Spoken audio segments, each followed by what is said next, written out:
Bismillahirrahmanirrahim. Assalamualaikum warahmatullahi wabarakatuh. Kami dari kelompok 9 dengan peminatan Insek yang beranggotakan saya sendiri, Anidia Anissa Kansa, dengan 4 rekan saya, Muhammad Ilyas, Ajeng Diva Farandika, Resma Mailan Tasya, dan Selma Khaira. Hari ini kami akan mempresentasikan mengenai proposal penelitian studi ekskursi kami yang berjudul Perbandingan Keanekaragaman Kumbang Tanah Karabide pada jalur Rasa Mala dan jalur Cikaweni PPKA Bodogol, Sukabumi, Jawa Barat. Sebelum itu kami berterima kasih kepada dosen pembimbing kami, Bapak Dr. Andes Frefirmanja Mahar MBiomed dan Bapak Dr. Rusdi MBiomed yang senantiasa membantu dan membimbing kami dalam penyusunan proposal penelitian kami. Lanjut, next. Adapun pokok pembahasan yang akan kami bahas hari ini ialah pertama pendahuluan yang berisi latar belakang, rumusan masalah, tujuan, dan manfaat penelitian. Yang kedua ada tinjauan pustaka yang akan membahas mengenai Karabide dan PPKA Bodogol. Yang ketiga adalah metodologi penelitian yang akan membahas tempat dan waktu penelitian, metode penelitian, teknik pengumpulan data, dan analisis data. Next. Jadi yang pertama adalah terbelakang. Seperti yang kita tahu bahwa Indonesia merupakan negara dengan keanekaragaman flora dan fauna yang sangat tinggi. Salah satu dari sekian banyak spesies hewan yang ada ialah serangga. Contoh keanekaragaman serangga adalah serangga tanah. Serangga tanah ialah serangga yang hidup di tanah, baik itu di permukaan tanah maupun dalam tanah. Karabide adalah kumbang tanah yang termasuk dalam famili yang besar yang terdiri dari 40.000 spesies di dunia.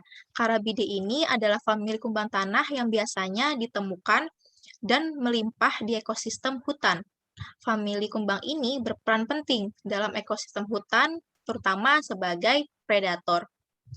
Lingkungan tanah terdiri dari komponen biologis dan non-biologis.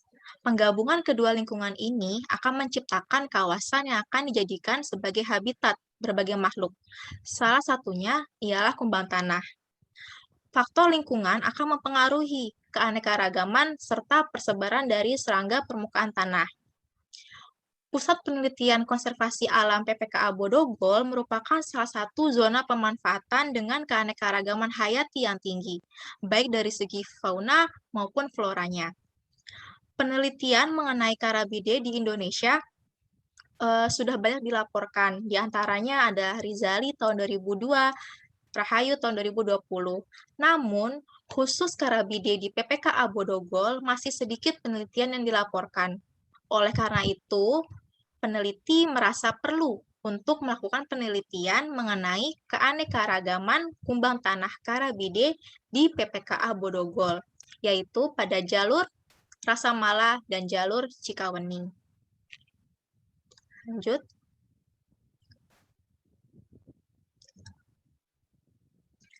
Berdasarkan latar belakang yang telah dipaparkan sebelumnya, maka dapat dirumuskan permasalahan sebagai berikut. Yang pertama, apa saja jenis kumbang tanah karabide yang ditemukan di jalur Rasa Mala dan jalur Cikaweni PPKA Bodogol, Sukabumi, Jawa Barat? Dan apakah terdapat perbedaan indeks keanekaragaman kumbang tanah karabide di jalur Rasa Mala dan jalur Cikaweni PPKA Bodogol, Sukabumi, Jawa Barat?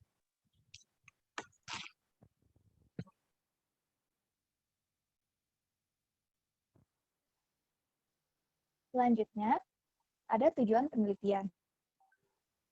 Penelitian ini bertujuan untuk yang pertama mengidentifikasi kumbang tanah atau karabide yang ditemukan di jalur Rasa Mala dan Cikaweni PPKA Bodogol, Jawa Barat. Serta untuk mengetahui indeks keanekaragaman kumbang tanah atau karabide yang ditemukan di jalur Rasa Mala dan Cikaweni PPKA Bodogol, Jawa Barat. Selanjutnya,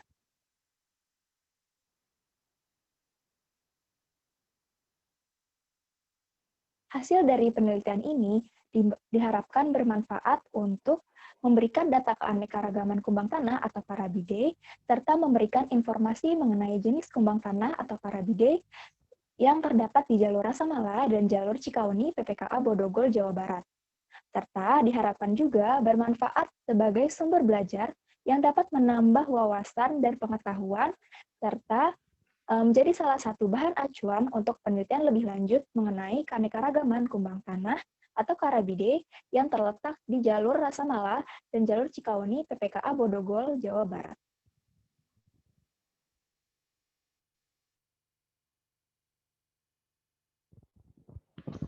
Baik, selanjutnya masuk ke dalam tinjauan pustaka atau kajian pustaka. Yang pertama itu ada tentang serangga, yang mana serangga yang seperti kita ketahui merupakan makhluk yang memiliki tubuh yang bersegmen, dan mereka mampu beradaptasi dengan baik pada lingkungan dibandingkan dengan kategori hewan lainnya. Lalu menurut Elsing tahun 1981, serangga merupakan arthropoda dengan tubuh yang terbagi menjadi 3 bagian, yakni perut, kepala, dan dada, dan juga mempunyai sepasang antena. Nah, serangga dapat dikelompokkan juga berdasarkan dari habitat hidupnya masing-masing. Ada yang hidup di daratan, ada yang hidup di udara, dan ada yang hidup di air.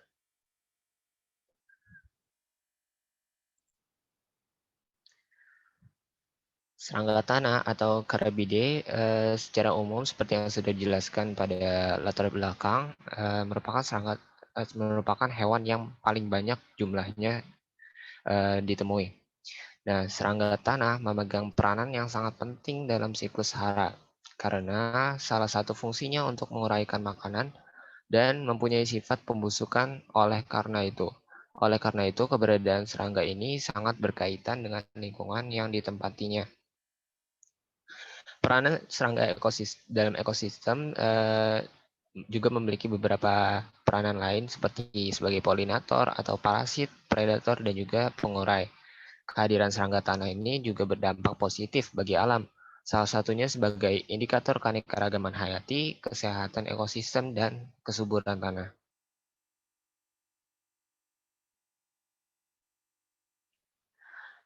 Adapun morfologinya, umumnya morfologi pada serangga tanah atau Carabidae, tubuhnya itu terbagi menjadi 3 bagian, yakni ada abdomen atau perut, ada kaput atau kepala, dan terakhir ada toraks atau bagian dada. Dan bagian-bagian ini dilindungi oleh lapisan kitin. Nah, adapun setiap fungsi dari setiap organ ini yaitu yang pertama dari kepala atau kaput, yang mana berfungsi untuk makan, memanipulasi serta organ sensoris dan perpaduan saraf. Pada kepala terdapat pula organ lain yaitu seperti mata majemuk, antena, mulut, dan mata tunggal. Lalu pada bagian dada atau toraks, pada bagian ini merupakan tempat melekatnya kaki atau tungkai dan tempat melekatnya sayap dan tempat tumbuhnya sayap pada serangga. Namun pada serangga juga ada juga yang tidak memiliki sayap, ada yang memiliki sayap dan ada juga yang tidak memiliki sayap. Nah, pada organ selanjutnya itu ada sayap. Sayap ini merupakan organ yang keluar dari dalam tubuh, tepatnya pada dorsolateral antara bagian notum dan pleura. Lalu pada bagian perut atau abdomen, umumnya abdomen serangga ini terdiri dari 11 segmen yang berulang. Pada bagian ini terdapat pula spirakel yang berguna untuk menyaring udara yang masuk dan juga sebagai osmoregulasi. Nah, adapun faktor yang mempengaruhi dari Carabidae ini, yang pertama dari lingkungan biotik, umumnya berdasarkan lingkungan biotik. Nah, di lingkungan biotik ini terbagi menjadi 2, yaitu ada faktor kimia dan ada faktor fisika. Faktor fisika antara lain seperti tanah, suhu, pH, dan kadar air, dan juga tekstur pada tanah. Nah, lalu pada faktor kimia ini, ada pun faktor yang mempengaruhi dari kehidupan si serangga Carabidae ini, yaitu ada seperti salinitas, unsur mineral pada tanah, dan kadar organik pada tanah. Nah, ada pun penelitian terkait yang sudah dilaksanakan. Penelitian serupa juga pernah dilakukan oleh Hasni Ruslan dari Fakultas Biologi Universitas Nasional Jakarta Dalam hasilnya, penelitiannya menjelaskan bahwa serangga permukaan tanah pada hutan homogen dan hutan heterogen didapatkan hasil bahwa jumlah famili dan individu serangga permukaan tanah yang dikoleksi pada hutan homogen dan heterogen mendapatkan hasil yang bervariasi. Jadi Hasni Ruslan ini mengambil data dari tempat yang sama, yaitu PPKA Bodogol. Lalu berdasarkan data tersebut didapatkan pula bahwa jumlah subjek dari individu yang sudah diamati dari serangga permukaan tanah, yaitu ada Coleoptera, Diptera, dan Hymenoptera yang umumnya lebih banyak. Dan dari hasil penelitiannya juga disebutkan bahwa serangga-serangga ini paling sering melakukan aktivitas pada pagi hari dan siang hari. Nah, jika dibandingkan dengan subjek lainnya, jika dibandingkan dengan subjek lainnya, jadi serangga-serangga ini, Coleoptera, Diptera, dan Hymenoptera lebih sering menampakkan diri dibandingkan dengan subjek lainnya. Nah, hal tersebut mungkin dapat terjadi sebab faktor lingkungannya yang mendukung untuk membantu menopang kehidupannya. Selain itu, faktor lain yang mempengaruhi seperti faktor vegetasi juga dapat mempengaruhi ketersediaan habitat serangga tanah. Lalu berdasarkan jumlah individu, serangga permukaan tanah yang ditemukan di setiap lokasi, hasil penelitian menunjukkan bahwa individu di lokasi hutan heterogen ternyata memiliki lebih banyak jumlahnya daripada di hutan homogen.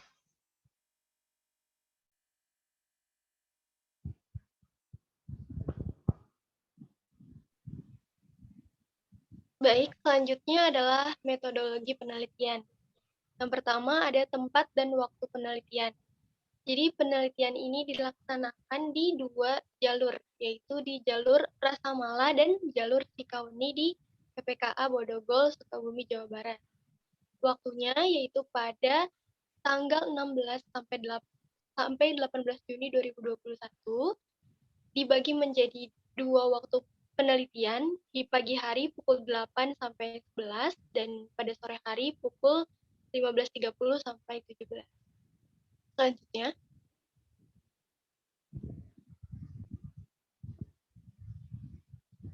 alat yang akan digunakan pada penelitian ini adalah alat tulis, mika cover berwarna, label kertas, plastik obat berukuran kecil atau sedang, botol sampel, styrofoam, dan kawat.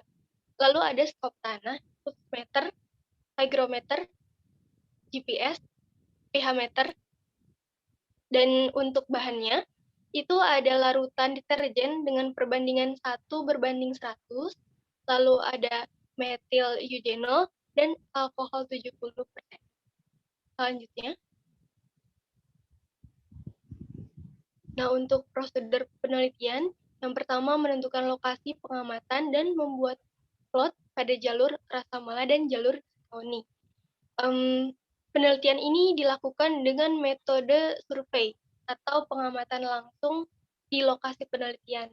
Jadi pembuatan plot pada nomor 1 ini dimaksudkan yaitu untuk membuat pengambilan sampel, metode pengambilan sampel, yaitu dengan penentuan titik pengambilan sampel dengan menggunakan transect garis atau line transect plot. Dengan cara membuat garis sepanjang 1000 meter dibagi menjadi 10 plot. Nah, setiap plotnya itu berukuran 10 meter kali 10 meter dengan jarak antar plot itu 100 meter. Lalu, pengambilan sampel dari serangga itu juga menggunakan 2 teknik, yaitu pitfall trap dan hand collecting. Untuk teknik pitfall trap ini digunakan untuk serangga-serangga yang berjalan di atas permukaan tanah.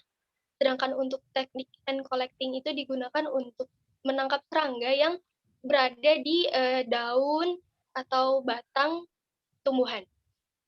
Nah, selanjutnya itu langkah yang kedua, melakukan pengambilan sampel dengan metode yang telah ditentukan. Lalu yang ketiga, mengamati serangga yang didapatkan dengan mencatat karakteristik, jumlah spesies, dan membuat dokumentasi. Jadi setelah kita menerapkan teknik pitfall trap dan hand collecting, kita amati serangga dengan menggunakan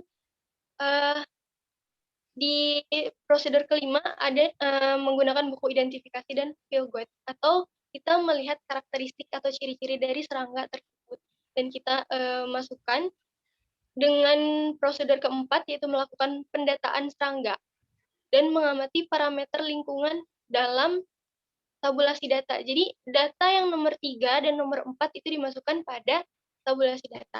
Selanjutnya yang nomor 5 seperti yang sudah dijelaskan sebelumnya, bahwa data yang sudah terkumpul itu kita identifikasi serangga jenis apa dengan bantuan buku identifikasi dan field guide. Lalu yang nomor 6 menganalisis data serangga dan data parameter lingkungan yang didapatkan pada lokasi pengamatan. Untuk buku dari identifikasi serangganya, kita menggunakan buku pengenalan pelajaran serangga milik Boror pada 1992. Selanjutnya.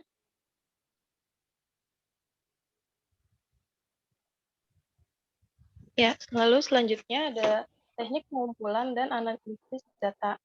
Teknik pengumpulan ini kita yaitu melakukannya dengan cara pengamatan langsung atau observasi pada lokasi pengamatan, dengan cara mengamati data sampel serangga dan data parameter lingkungan pada plot-plot lokasi pengamatan di jalur Rasamala dan jalur Cikawendi.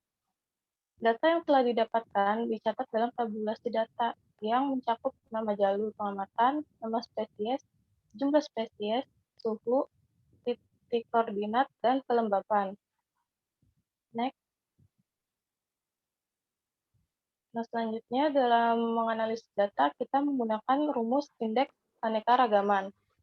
Pada rumus keanekaragaman ini, keanekaragaman jenis kumbang tanah ditentukan dengan menggunakan rumus indeks keanekaragaman Shannon-Wiener dengan rumus sebagai berikut, yang dengan keterangan NI yaitu jumlah individu spesies ke-1, lalu N sama dengan total jumlah individu semua jenis yang ditemukan, dengan H aksen yaitu keanekaragaman jenis.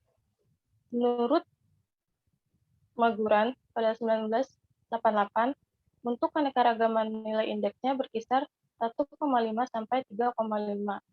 Jika nilai indeks keanekaragaman lebih kecil dari 1,5, maka menunjukkan bahwa indeks keanekaragaman berkategori rendah.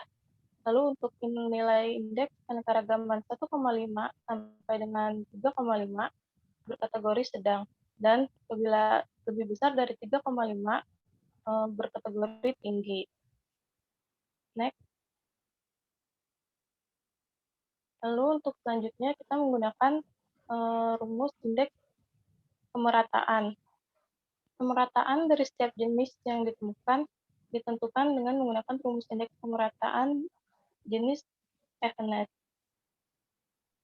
Pada rumus sebagai berikut, yang berketerangan E sama dengan nilai kemerataan jenis, F sama dengan banyaknya jenis dari setiap plot atau jumlah jenis, lalu H besar aksen dengan keanekaragaman jenis, dan L yaitu logaritma natural. Untuk hasil dari ininya, penghitungan rumusnya, menurut Prep 1989, untuk kisaran nilai indeks kemerataan jenis, yaitu 0, nilai kemerataan jenis lebih kecil dari 0, sebelumnya.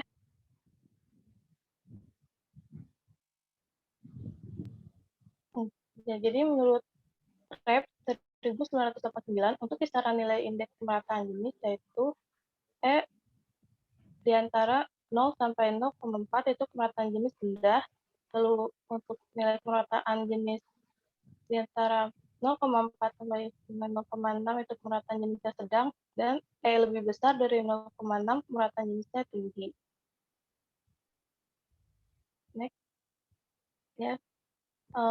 Sekian, terima kasih untuk presentasi dari kelompok 9. Kurang lebihnya kami ucapkan terima kasih dan mohon maaf. Wassalamualaikum warahmatullahi wabarakatuh.